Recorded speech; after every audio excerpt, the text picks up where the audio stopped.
artifacts about people, places, and things, and then build analytical and predictive power, right? That's what the mainframes did.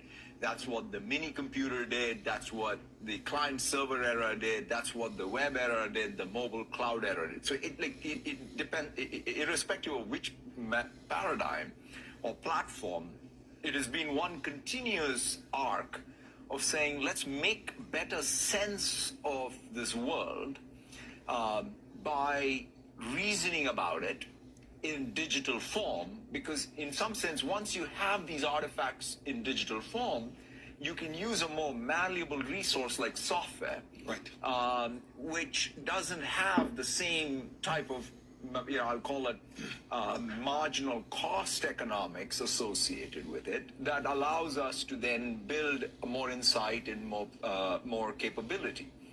And in that context, AI, I would say, is of the same class, at least, like the web or the internet, or mobile or PC or the cloud, and maybe even greater. And so, to me, right now, where we are is, let's take just what's happened with software engineering, right? Which is one, is knowledge work. You could say it's elite knowledge work.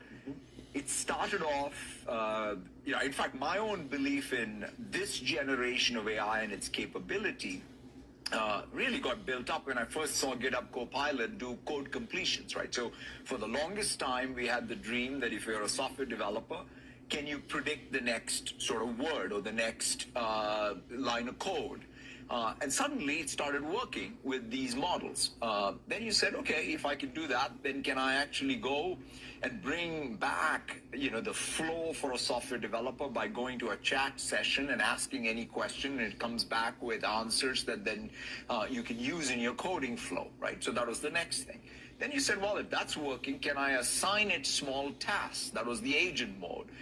Now you have complete autonomous agents where you can give it your entire project, right? It can work, 24/7. It can work for 24/7. I mean, it's still, we've got some ways to go for these things to remain coherent long time, but nevertheless, it's getting better and better. And interestingly enough, you look at it, the software developer still is got a lot of agency in it, right? So that's why I kind of still think that, going and thinking of these as somehow living outside of the realm of human agency is probably not the right way to think about it.